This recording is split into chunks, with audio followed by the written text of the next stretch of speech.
Hey there my peeps, the prediction game videos for TLC continue, this time with the Fatal 4-Way Tag Team Championship matchup.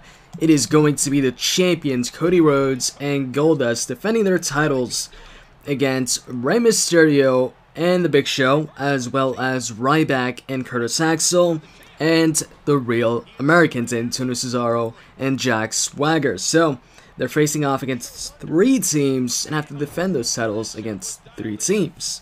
And of course, you know, Fatal 4-Way rules, the champions do not have to get pinned or made to submit to lose the titles.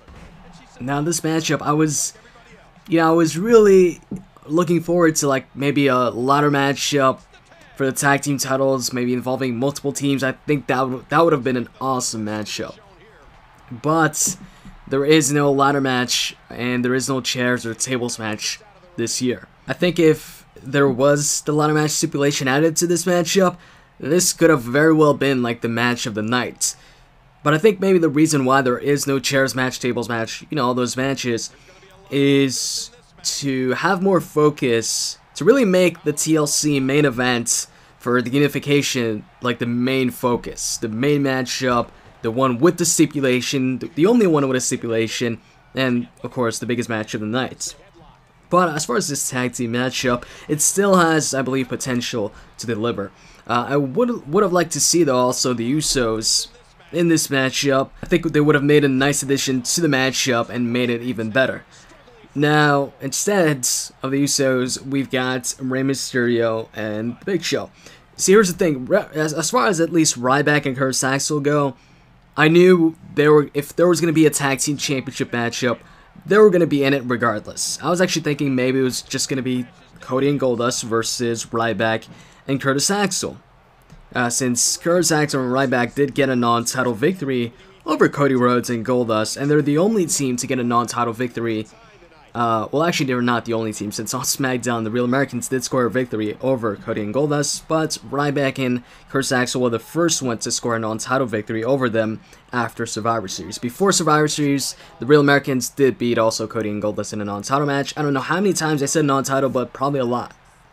Anyways, yeah, I always knew they were going to be in the matchup, but as far as Rey Mysterio and the Big Show go, I'm not sure if that's going to be like a permanent tag team, or if it's just a short time thing and, you know, it's just for maybe this pay-per-view, maybe the next, or actually no, the next one is the Rumble, so I don't think Big Show and Rey Mysterio are going to be in a tag team match, but who knows? You know, superstars do get involved in some matches and also participate in the Rumble. It's definitely an interesting tag team where, of course, you've got like the biggest guy on the roster and you've got the smallest guy on the roster on the same team. Personally, I feel the ideal match would have been like Cody and Goldust versus the Real Americans, the Usos, the Primetime Players in a ladder match, but I gotta get over the whole ladder match thing.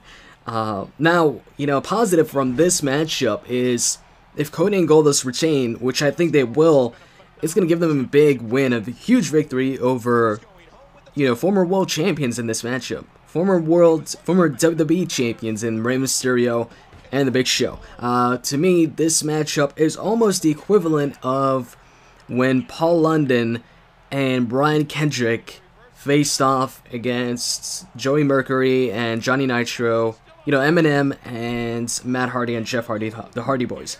That was a huge win for, you know, Brian Kendrick and Paul London. You know, beating the Hardys in that match was a big deal. I guess the whole, you know, one of the reasons why I would have liked to see like a ladder match in this case, especially in this matchup, is because, you know, the whole correlation I'm making with this match and that match with Brian Kendrick and, you know, the other teams. So anyways, let's not talk about other matches. Let's talk about this one. And I'm actually going to go over every single team and go over some reasons why I think they could or maybe won't win the matchup this Sunday. So why not start with Ryback and Curtis Axel, the big guy and the medium guy, as Ryback said in that backstage interview. So, what would be the chances of them actually winning this matchup and walking away with the tag team titles? I think their chances are very slim, if any. I feel Curtis Axel and Ryback isn't like a permanent team.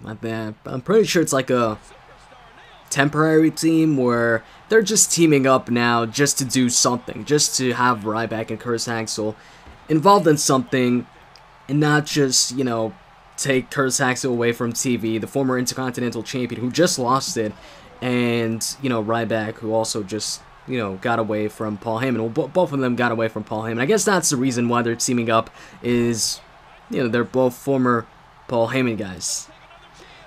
But I was actually, as far as this team goes, I was thinking that Ryback and Curtis Axel were no longer going to be a team after that night on SmackDown, when they took on, I think, CM Punk and Daniel Bryan, and after the matchup, Ryback and Curtis Axel argued, and you had Ryback, I believe, pushing Curtis Axel, and then the Wyatt family beat them up.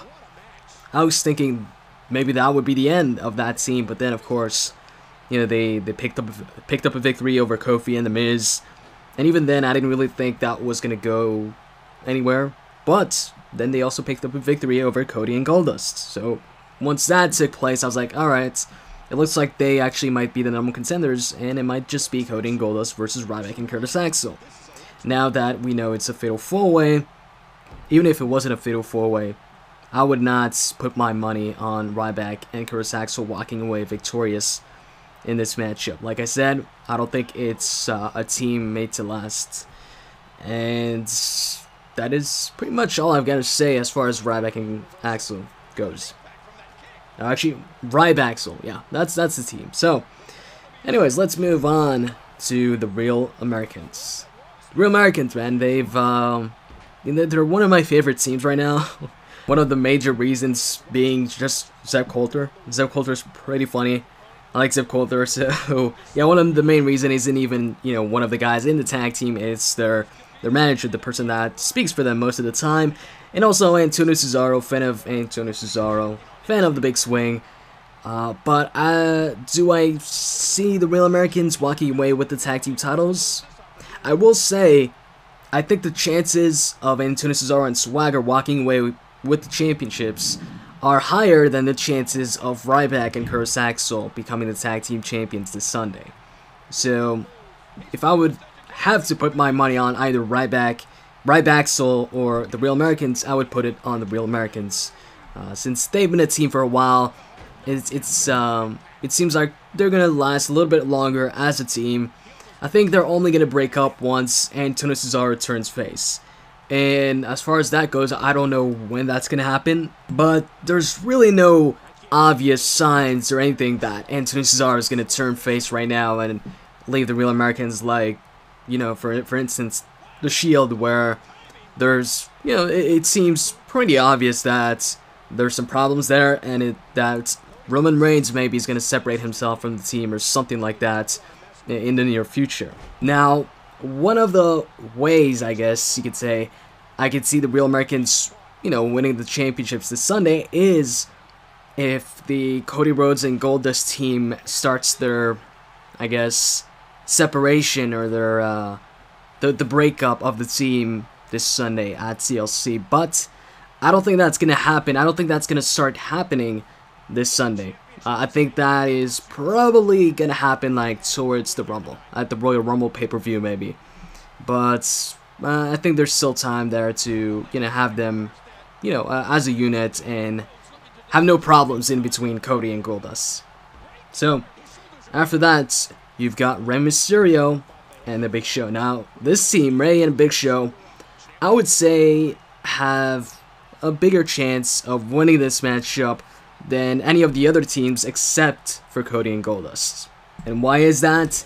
Simply because for one, it's Rey Mysterio and the Big Show. You got the two former main eventers. Rey Mysterio just recently returned, and he's yet to get a big pay-per-view victory since his return. He lost his first pay-per-view matchup since the return at Survivor Series.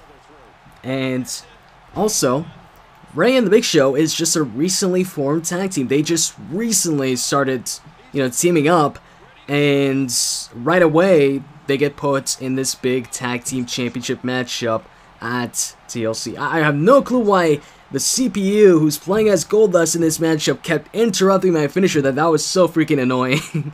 But anyways, going back to the topic, yeah, they're just a recently formed tag team, and they got like put into this matchup right away instead of like the Usos or the Primetime Players. So, is there a reason for that? Maybe there is a reason, and maybe that reason is to have Rey and the Big Show become the new tag team champions and start the, I guess, separation between Cody Rhodes and Goldust. But, personally, in the end, I do not think that's going to take place. I think Cody and Goldust are going to win this matchup and retain their tag team titles. So, that is pretty much it. That's all I've got to say concerning this Fatal 4-Way Tag Team Championship matchup. And as always, I hope you guys enjoyed this video, and if you did, you can click that like button down below. I'd really appreciate it. And with that said, I'm out, guys. See ya.